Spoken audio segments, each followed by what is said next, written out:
Hi class, this is Neil, and in this video we're going to be looking at how to find a missing side length.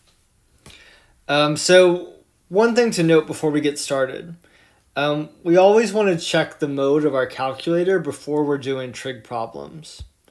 So in a graphing calculator, what we would look for is the mode button, and in the problems we'll be doing today, we want to set it to degree.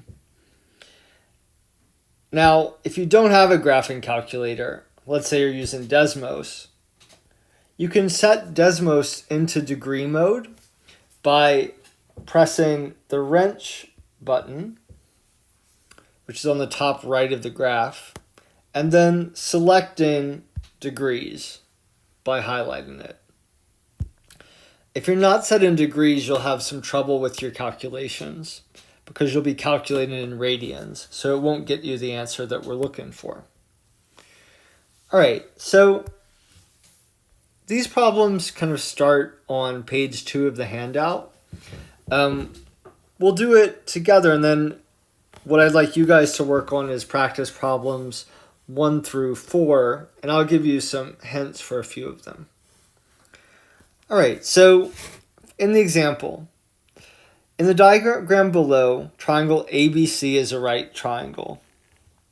If angle B is a right angle, so I'm going to underline that. The measure of angle C equals 44 degrees. I'll underline that.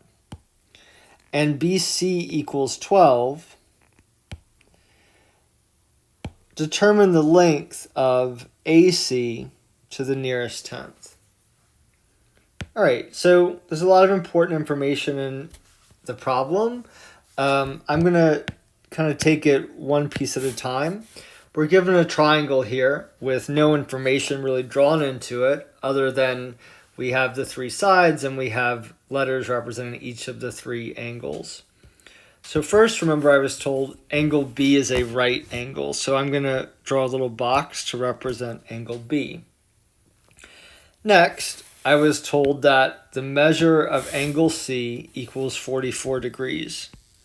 So I'm going to indicate that here with a 44 degrees. All right, next I was told that BC equals 12. So inside BC, I'm going to write 12. And I'm asked to determine the length of AC. So what I don't know here is AC. Now, what I always like to do is label the sides of my triangle so I know what ratio I'm going to be working with. So let's take a look at my specified angle, 44 degrees. All right, so remember the side opposite 44 degrees, my specified angle, is the opposite side. The side opposite my right angle is my hypotenuse. And the side next to my angle, or the side I'm left with, is adjacent. All right, so now what I always like to do is highlight or circle the sides that I have information about. So I know 12 is the length of the adjacent side, and X is what I'm looking for. That's my hypotenuse. Okay, so going back to our acronym, SOHCAHTOA,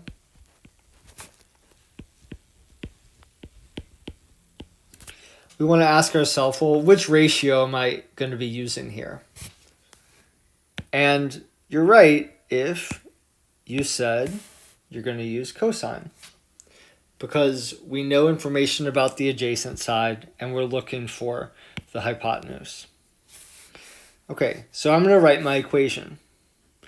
So I'm going to write cosine, and cosine always goes with a specified angle. So our angle here is 44 degrees equals the adjacent side, which is 12, over X.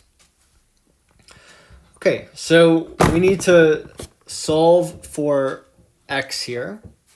So X is on the bottom of my fraction. I would need to kind of move it to the top or get rid of that fraction really. So what I'm going to do is multiply both sides by x. Okay, that's going to cancel x on the right side. So I'll have 12 equals x times cosine of 44. All right, so how do I get x by itself now? Well, I'm going to divide both sides by cosine of 44. Notice I haven't touched my calculator yet. So that's going to cancel. All right, and I'm going to have x equals, and now is when I'm going to turn to my calculator. So I'm going to do 12 divided by cosine of 44.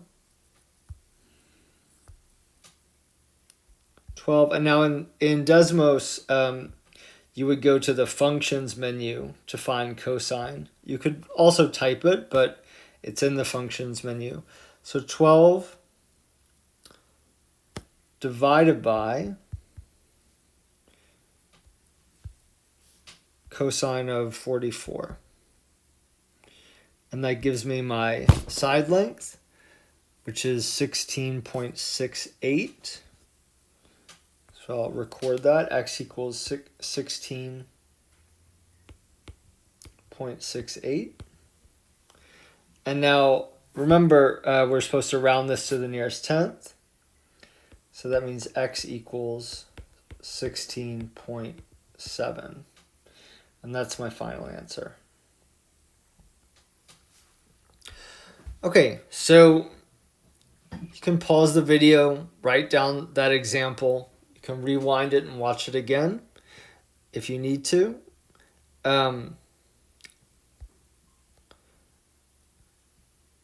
So your task then is to look at practice problems 1, 2, 3, and 4.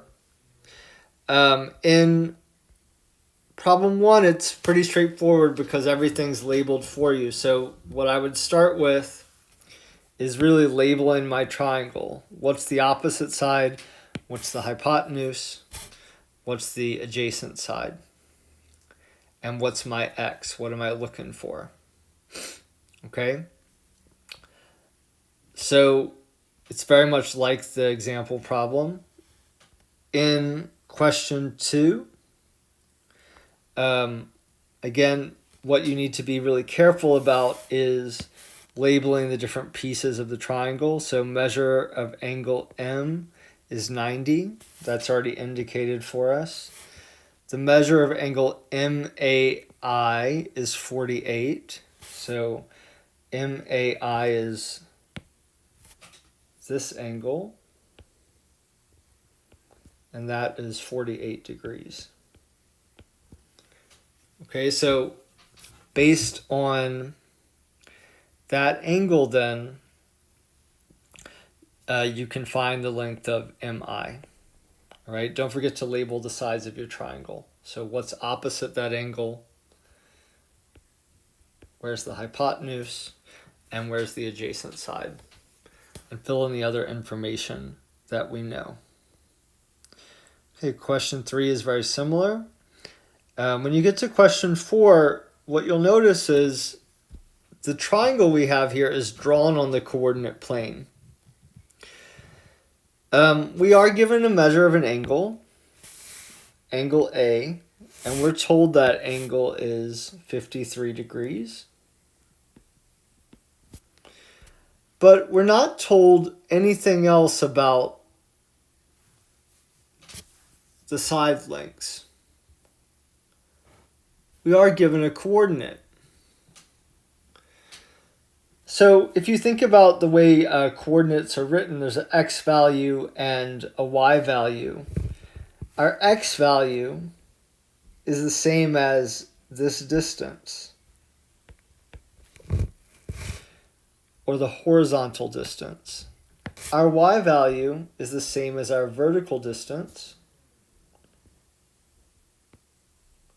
So that's enough information now for you to find the value of x. You just need to label the sides of your triangle, decide which ratio to use, and attack the problem from there. All right, I'll see you in one final video for this lesson.